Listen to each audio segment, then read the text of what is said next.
Hello, it's your boy MrCV. I'm back with another very special video. This is another episode. This is another video on Wahala Wednesday. Wahala Wednesday, obviously, as you know, is a place that can solve all your problems. It's a place that where you've got any problems, you want my advice, you want me to say my say on it, or you want to hear my voice on it, definitely send it across via the email in the description, or send it across by commenting on the video, or send it across by sending me an email, or via my Instagram or my TikTok, or whichever platform that is best for you. Now let's get straight into this video. Obviously, like I said, we've got different scenarios, different problems that we can obviously speak on, that we can definitely that we can definitely challenge or speak on, or give my thoughts and feelings on it. But also, before I do that as well, I want to say big thank you for the great response from my first Wahala Wednesday video. I know there's a lot of issues there that a lot of people can relate to, and a lot of the things as well, these are things that you can relate to, that you can definitely learn from, pick something from. I don't know if you find it entertaining as well. That's also fantastic as well. So like I said, let's get straight into it. Like I said before, thank you guys for watching the first Wahala Wednesday video. This is something that's going to be happening every Wednesday, so please stay tuned. Let me get the book of problems, because obviously, like I said, there's always problems in this world. Problems is part of life, so you have to stand up. Remember last week as well, I said in Pidgin English we say wahala no dey finish. So you can say in Yoruba, and say wahala tikpoju. So that means there's so many problems. So like I said, keep watching and don't go anywhere. So let's go. Like I said, always have my book of problems. So there's a lot of problems in here, and the problem is just part of life. So let me go straight into the first one. So first one, I'm gonna go straight into it. He says, my guy pays his girl's student finance by taking a loan. What should he do? Wow. I didn't. Let me read it one more time. He said, my guy pays his girl's student finance by taking a loan. What should he do? Wow.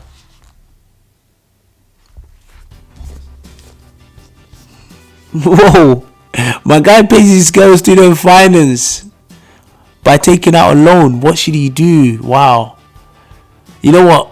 Someone I know actually gave me this one, actually told me what was happening, and we just laughed at it actually. And I thought it was quite important, because wait, the guy's an absolute idiot. Look, listen, I know you like your girl, or if you're with your girl, fair enough, fair play. But using a loan to pay off a loan, wow, that's a big gamble. That's a big risk, because first of all, using a loan first, you gotta pay your loan back, and then use it to pay a loan which you're still in loan, and you're just basically in debt for forever, to be honest with you. And what happens if you break up with the girl? Actually, do you still continue to pay the loan? Because student finance loans, it's not a cheap loan at all. It's a lot of money. It's a lot of money you gotta pay. Trust me, there's a lot of money. It's better to keep your money, use it for something else, use it to do something else with yourself. Because I know my student finance money, wow, it's a lot. It's touching about £100,000. And I remember there was one time where my mum must have seen the letter for the student finance, and she saw how much we was owing, and she started screaming. And I was like, mom, don't worry about it. After like 25-30 years, it's going to get wiped off. But also as well, every month they take it out of my my pay. And let's be honest with you, the student finance money, you're not going to finish paying it off. But that guy, trust me, you need to be living in places like Deptford, because you're in serious debt. You are basically in debt, and you're paying off. You're using you can't be using a loan to pay off a loan, especially a loan of student finance of that big. If you was paying your loan, yeah, it makes sense. But you're paying someone else's loan, and then, like I said, touch wood, you don't break up with a girl. But what about if you do? Like, money's gone down the drain. So, but obviously, like I said, I don't want you guys to think, oh yeah, don't do something for your girl and stuff. Do it, but yeah, be sensible as well. Be thinking. But obviously, I guess maybe depending on the age of the guy as well. Maybe he's just in that situation. Maybe he's in love. Who knows? I don't know. But even if you're in love, you apply a bit of sense as well, because you can't be using your taking a loan like that. That stuff affects your credit ratings as well. And if it affects your credit rating, that's also a big problem in the future as well. What about if you can't pay off the loan back? Wow. Like, listen, if it was me personally, I wouldn't do that personally. I personally wouldn't do that because, first of all, I've got a loan to pay, so I've got to worry about my loan. But using my loan to pay off the loan or someone else's loan, that's just idiotic a bit to me. That's just a bit wild.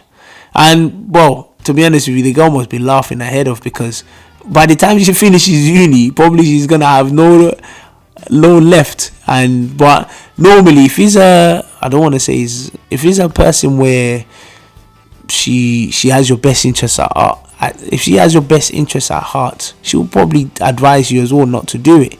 But I do know some guys, like, because of ego and stuff, they want to show that, yeah, I can take care, I'm financially capable.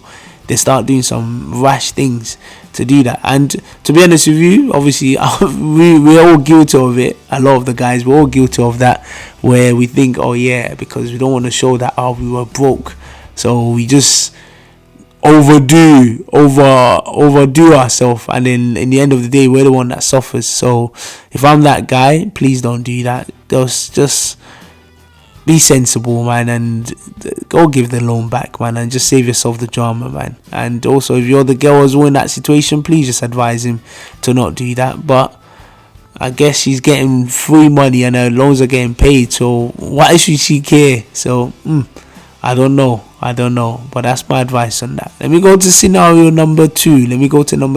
This one, it says, I have a 5k a month job, so I brought my guy in. The only annoying thing is the job is 7 days a week. My guy I brought told me he was going to London to visit his family, not knowing he went there to go do another work. Now it's his turn to start the morning shift and he's not on duty.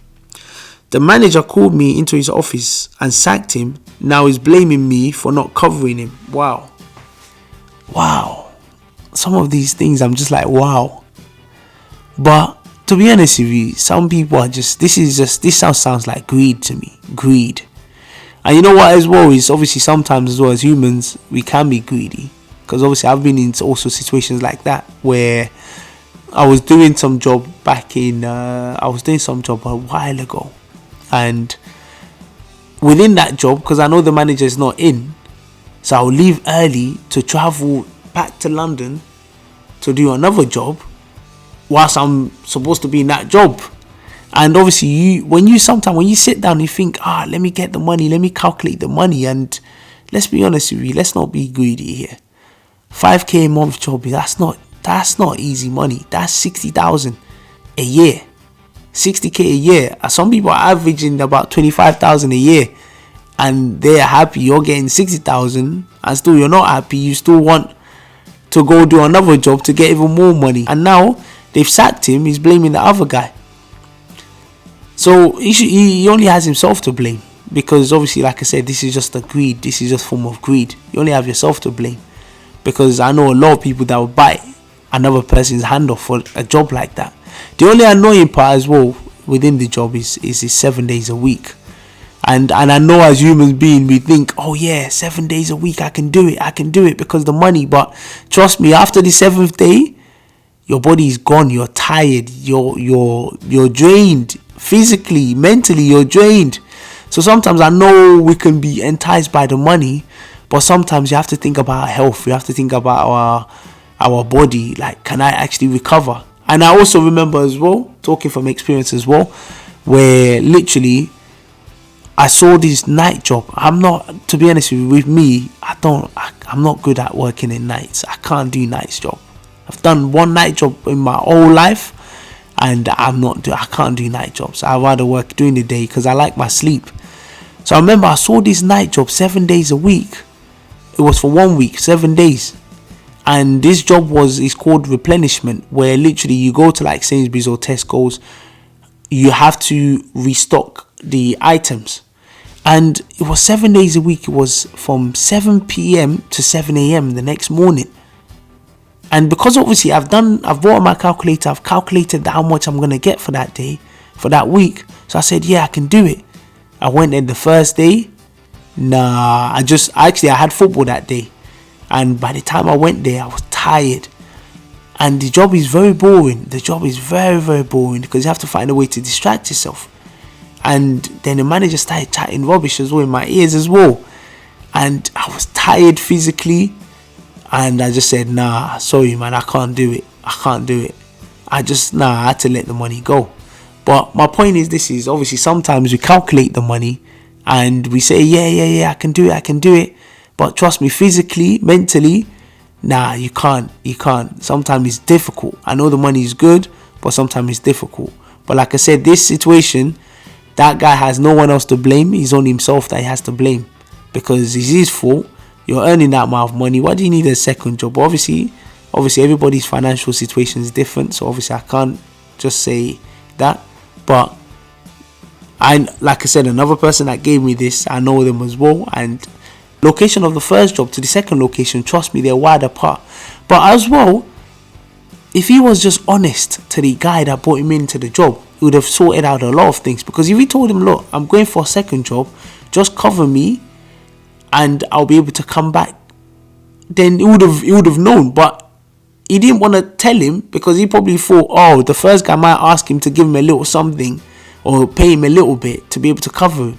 So, you know what? But like I said, he has no one else to blame except him. So if you lose a job like that, to get another job that have similar pay, similar money, wow, it's going to be tough. But I wish him all the best. And I hope he uses it as a learning opportunity where you don't become too greedy. Even me as a person as well, try not to be too greedy because obviously as humans, we always want more and more and more. But sometimes you just need to be happy, be content and be grateful that other people are not in your situation or not earning as much as you. So that's my take on that. Let's go to the final one. So this one is very common, especially countries like my country, Nigeria, or countries like Ghana, or countries that you have maybe family abroad or less economically developed countries. So he says a guy was abroad and sent money to his brother to build a house for him in Ghana.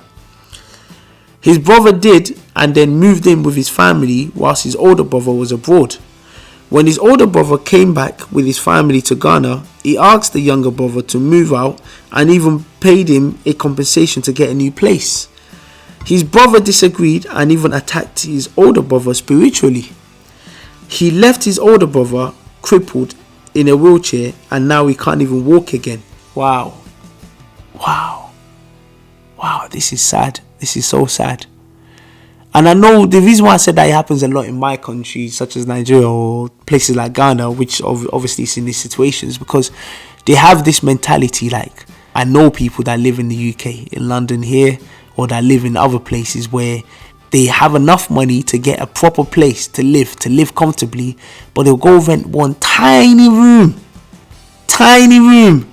just because they want to work and then build houses in Ghana or in Nigeria where they only go there for like once a year, twice a year. And in this situation, he's giving his younger brother to build a house for him, which he has done, but the younger brother has moved in with his family. So, and that's also another issue. Once they move in with their family, it's very, very tricky because now his younger brother is very comfortable. So to move him out is tough. And because he's your family member as well, it's a bit of a sticky one. It's a bit of a tricky one because you don't want to cause another problem with your family and it becomes another issue where it's wow, when it comes to family, very tricky. And now as well, another part as well within this one as well, his younger brother attacked it spiritually. Obviously, a lot of people, like especially come from the country I come from, where they believe in juju, or where they believe in juju, if you want to say it with British accent, or juju, but in order to say it in a proper Nigerian accent is juju. So where they believe in spirituality, where I know it's there, but I don't really believe in it because I'm a Muslim, so I just don't believe in that, but I know it's there. But where people believe in those things, where you get attacked, and now obviously is left his older brother in a wheelchair. And this can be quite tricky, because sometimes as human beings, obviously we want to help our family, we want to make sure our family is okay, but sometimes you just gotta help yourself. But for me, I've never had that mentality of, oh, I'm gonna build a house in Nigeria, or I'm gonna build a house in Africa, because number one, I live mostly in the UK, and I've lived there for most of my adult life. And number two, I haven't been to Nigeria for the last 17 plus years.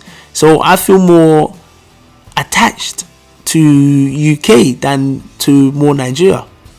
But I speak the language, I have the passport, so obviously I have also my Nigerian part. But I do feel more attached to my life here in the UK. So for me, it doesn't make sense for me to go and build a house in Nigeria, especially when I haven't been there for that long. And also it doesn't make sense for me in the sense that I want to build a house in a place where I can actually monitor, see what's happening. A lot of the times I have to trust people over there that they're doing the right things. Plus obviously sometimes they can just go on the internet, get a picture, send it to you, and in your mind you're thinking they're building a house for you, not knowing they're not even building anything, they're just scamming you, because there's a lot of scams within those parts as well. But it is very sad, and it's very unfortunate that obviously a situation like this has happened, where literally even your own family members, they're doing that kind of stuff. And listen, that's not something you should be doing, and people are working hard. Trust me, like I said, people are doing 7 days a week back to back. And I always say to people, because I know a lot of people, they always say, I'm greedy, I'm this, I don't like to spend my money. And I always say to people, it's not like I don't like to spend my money. I have money there, not the most money, but I have money there. But if I don't feel like you deserve my money to be spent on you, I'm not spending my money on you. Why should I? I'm working hard for my money. And it's the same like everybody else. You're working hard for your money. So when situations like this happen, it's going to touch you. It's going to touch you, especially that is your family members as well that are doing those kind of things, that you think they should be the one helping you, making sure you're fine. And the sad part is they don't want to move out of the house, which is very sad. And yeah, wow, sometimes families can be very tricky. But anyways, it's your boy MrCV, another video of Wahala Wednesday done. Back again next week. We keep it going. We try and be consistent as much as possible. If you have any things that you want me to speak on, definitely drop in the email or drop in the comment section, and I'll pick it up from there. It's your boy MrCV, aka Mr. Wahala Wednesday. Keep watching, and don't forget to keep supporting your boy MrCV. And thank you for watching. And if you have any comments on any of the parts that I mentioned in the video, drop in the comment section. And definitely look forward to watching more content. And take care.